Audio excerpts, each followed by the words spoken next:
gonna teach you guys how to fucking ollie. I know, so fucking cool. It's not gonna be a regular tutorial. It's gonna actually be useful. I'm not gonna tell you guys the basics. I'll just get them out of the way right here. I'll say, yes, everyone knows you have to pop your foot. Everyone knows you have to slide your foot across the board. Everyone knows all that basic bullshit. You gotta jump, blah, blah, blah, right? Shit's been on the internet since the dawn of fucking time. What I'm actually here to do is just tell you guys personal tips and tricks and like cues that help me as an individual, and maybe it'll work for you guys. So let's get into it. Right off the bat, first thing I want to talk about is what you're using. And what I mean by that is like shoes, board. That's basically it. Like grip tape. Grip tape. Like, is your grip tape dog shit? Is it waterlogged? Like, I don't know. Some people, their first board is just passed down. They might not know, you know, that it's a big piece of shit that's really not useful, you know, for a beginner anyway. So like, yeah, if your grip tape's bad, really bad, you know, that grip tape, you know, like if it's not like pretty new, you know what I mean? Maybe you should invest in that, you know? Because these are factors that play a pretty big role as a beginner and just learning the trick. It's easy to overcome shitty equipment when you're experienced, you know what I mean? But as a beginner, you always just want to have the best shit. It's going to give you the best learning experience, and you're going to learn faster. It is just a fact. You're going to learn faster, all right? That's how it was for me. I had a skateboard when I was a beginner, but I invested in myself, or I should say, like, my mom got me a new skateboard. I rode that shit, it was good, and I got better, way better. You know, I understood what fast wheels were like, and that in turn made me more comfortable on the board, in turn making me a better skateboarder, learning more tricks faster, you know what I mean? So equipment does play a huge role, and you should always be investing in yourself if you really love skateboarding. But anyways, enough about that. Yes, just have good shit. Like, don't skate in fucking flip-flops. My next tip, we're going to talk about knee position, or I guess the way you prep for the trick. So yeah, here's the problem at hand. All right, everyone bends their knees way more than they're supposed to. I feel like I see that a lot. They'll be on their board, probably be bending their knees like this much, you know, or typically like enough where their heels are still flat, but they'll go down a pretty decent amount, and it's kind of ridiculous because you don't need to. The reason we bend our knees is just to keep a little bit of balance, but ultimately, you know, it still is for that purpose of, you know, gaining power. But you don't want to have too much bend, because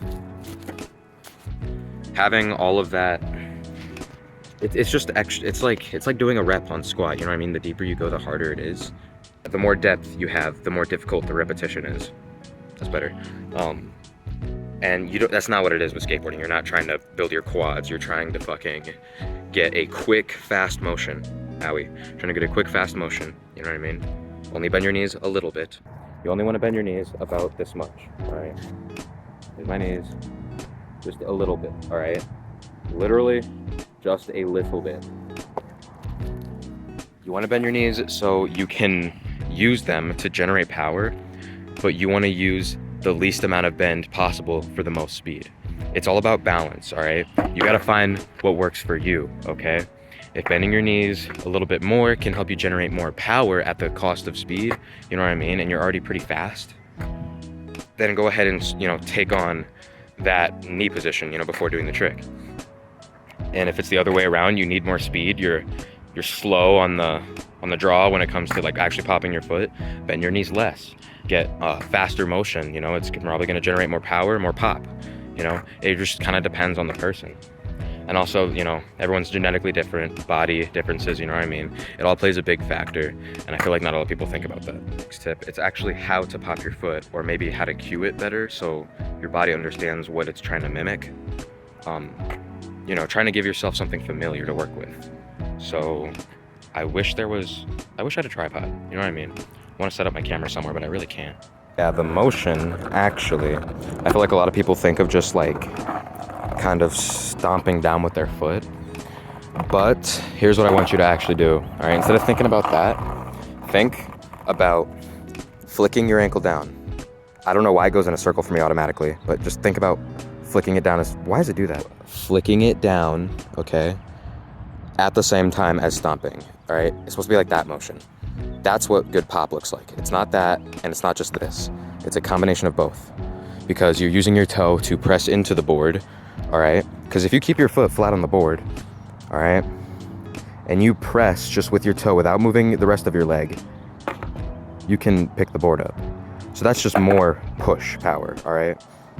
And on top of that, if you put your leg down, the board goes up too, all right? So instead of using just one of those cues, okay, and you combine the two, you have the flick and the stomp, you're gonna get double the power, probably double the speed too, because obviously pointing that toe is going to push the board, you know, with the stomping motion. So yeah, it's a combination of the two, not one or the other.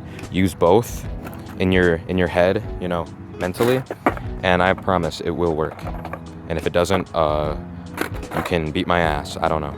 But for real, another tip, it's you know, regarding your back foot and what it's actually supposed to be doing. A lot of people, when they cue their back foot, you know, during the motion, it's, you know, stomp or toe flick or something like that, you know what I mean, to pop the back of the board. But really what you're doing is essentially you are combining those two. So you want a combination, car passing, you want a combination of toe flick in that motion, and you also want a combination of a stomping motion. All right, you want both. You want both of those, okay? And the reason being is for the cue I'm about to tell you, which is, imagine you are jumping off of your tail. You are trying to jump or hop on one foot, essentially, off of your tail, all right? And I want you to just practice kind of doing that with one foot, combine the two motions, stomp and the flick. All right, I just barely did it, you know what I mean? I let the board go away right away. I got away from it and it flipped right over. And that's what that power truly means, you know what I mean? You can get so much power. Naturally, I just have a shit ton of pop for some reason, but yeah, that's the cue you should use. Pretend you are jumping off the tail with your back foot, or trying to, you know, essentially jump on one foot.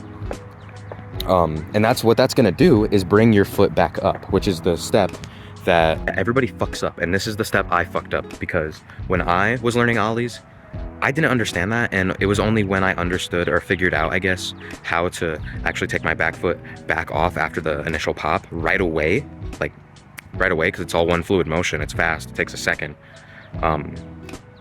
That's what really got my ollies really going. That's when I started to do, like, learn how to do them while rolling. That's when I learned how to, like, actually just get them higher.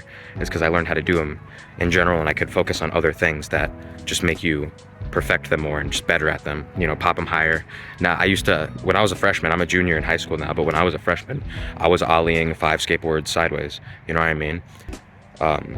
With a ramp, but I could do that, you know what I mean? It's just from that experience and those training cues. But I do recommend you guys try this shit, because it does work. Yeah, essentially, those are the main tips that really helped. The last tip I'm gonna give to you guys is just make it an everyday thing. I had literally nothing else to do but skateboard when I was learning how to skateboard, and that's kind of why I'm where I'm at, because it's just like a second nature thing for me, kind of like, no matter how long of a break I take from skateboarding, I always get right back to where I was, because it's just in my blood now, I guess. It's permanently embedded in my muscles and my nerves, and that's kind of the point you just have to get to. And you don't get there, you know, the only thing that can take you there to that spot, experience-wise, is time. So you just can't stop skateboarding. You have to just keep skateboarding every day, even if it's for like 5 minutes or some shit, or even if you're just riding around. As long as you're skateboarding every day, or at least as much as you can, or making it a priority, you're gonna get better. It's a fact. You can't just sit there and fucking spin your wheels on your board forever. That's not how it works. It's not like being in the gym where, you know, you hit lifetime intermediate. It's different, you know. You can always break that learning curve that you're in, you know, that's never permanent. So just don't ever stop skateboarding, you know. Practice this shit every day, every fucking day, you know what I mean? And if you really want it enough, you're gonna practice every day. And if you practice every day, you're gonna get it. It's really just a matter of how bad do you actually want to learn how to ollie. So yeah, don't ever stop. It took me about, how long to ollie did it take me? Probably a year to actually like legit ollie, a year. You know what I mean? And then beyond that, everything gets easier once you learn that, because it just opens up every other trick. Ollies are so fun. Like once you learn how to ollie, it changes everything, because then you can ollie onto things. You can finally learn how to board slide and grind once you learn how to ollie. You can learn how to like do like tricks on like the mani pad and shit, like manuals and like different lines and shit, and it's fun. You can ollie up curves. You never have to worry about obstacles again. It's so great. But yeah, that's all. Don't forget these cues, use them, and just never stop skateboarding. See ya.